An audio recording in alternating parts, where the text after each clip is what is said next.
bazala bami Mzitho, welcome to Mgosi Nomagatsheni. I am uMagatsheni. Umgosi wethu wanamhlanje bazala bami Mzitho, it's about i-relationship yakaMacele and uSne. Guys, uSne i-first born yakaMusa Mseleku kodwa umamakhe akasekho emhlabeni. That means uSne ukhula kaMseleku ukhuliswa uMacele, uMacele kodwa akamzali. Guys, lot of fans, guys, judging from the previous episode of Uthando Nesimbi, they are saying uMacele is using uSne. Guys, uMusa Mseleku made ucele meeting whereby abiza amakhosikazi wakhe la uMakhumalo zangaphumelela ukufika because of umsebenzi, and emakhosikazi wakhe bekabacela njengoba bekababikela ukuthi kuzoba khona i-family trip. You know that every season of Uthando Nesimbi nje futhi especially mase izophela baba ne-family trip, a family vacation, guys, and he said the vacation ayeke ibe kude nala bahlala khona, it's a 30 minutes drive, so that uMacele ngoba wacela ukuthi akasafuna ukuhamba ama-vacation we-family, but uMacele angakwazi ukudrive eze khona emini entambama abuyele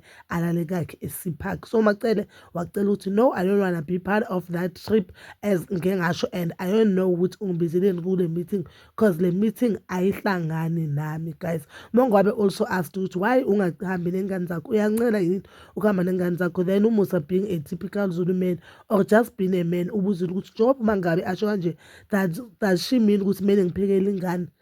Nami I felt as if i-question kaMangwabi ngenye indlela, why kumele ngihambe nengane zami while wena unkosikazi zami? I just feel as if like this season amakhosikazi kaMusa Mseleku abasifundisi next fruitful about this thing or about being unkosikazi women, but they are only teaching us to disrespect amadodewethu, or to disrespect abantu abashadile, to disrespect abayeni babo, like nje all they're teaching us is to disrespect, because there's no way ukuthi umuntu akucela then wena uthi why ungahambi nengane zakho. No, unkosikazi wami why mina ngihambe nengane zami on a family vacation? Ngabe uba ne-excuse ke uthi hayi mina ezabe ngisemsebenzini or ngizocela emsebenzini, because yena angakhona ukuthi hayi mina ngizocela emsebenzini judging from umsebenzi awuyenzayo, angithi, or athi anye ngikhona ukucela emsebenzini ukuthi ngithatha amalanga nami ngizovele ngifike nje ngoMacele. So guys, that day uMacele later on sibone uMacele noMayeni balela a thing, something mina ngifile ngathi into encane man, and I felt as if uMayeni was wrong as much as ngimthanda uMayeni,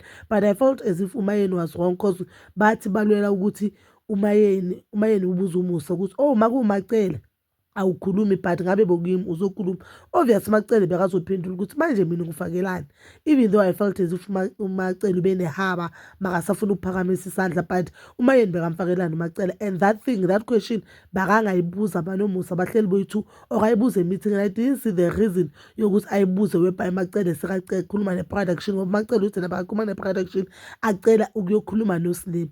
Nayo ke inkinga bazala bami Mzitho. So uMacele uthi bekayocela ukukhuluma noSne ukuthi ucela uSne aye, since uSne naye acelile ukuthi ucela kungabi khona ku-family vacation. You know that uSne doesn't enjoy going out with i-family, unama reasons wakhe uthi she doesn't really enjoy. uMacele bekamcela ukuthi uhambe and ahambe ne-family or nengane, the reason being ucela uSne ayophekela ingane. Inkinga ke yileyo, abantu abaningi babona inkinga lapho ukuthi wena awufuni ukuhamba nengane zakho uphekele ingane zakho, ufuna uSne ahambe ayophekela ingane. Why ungaceli uLwandle or abonge sekamdala ayophekela ingane? Why kumele ingane ziphekele uSne? Because if uSne doesn't feel comfortable and doesn't really enjoy ama-family trips, why kumele aye ngenkani? Because kumele ayophekela ingane.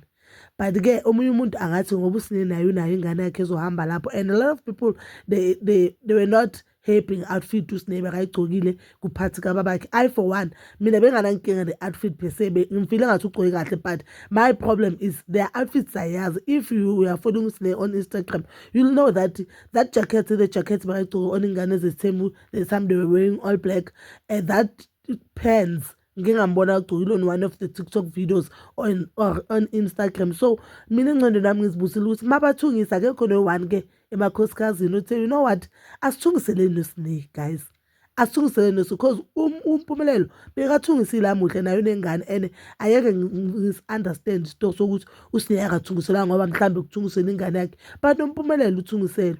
Akekho no-one okucabangela ukuthi you know what, njengoba si-4 or okay uMakuyeni ngizomkhipha uMangwabe noMakhumalo ngoba uSine nale two abazwani and uSine uke washo on the podcast, on the other podcast ukuthi you know what yena akazwani nale two, and after qeda ukuya kuleya podcast wabuyela futhi u-podcast washo ukuthi abamkhulumisi, so it is understandable.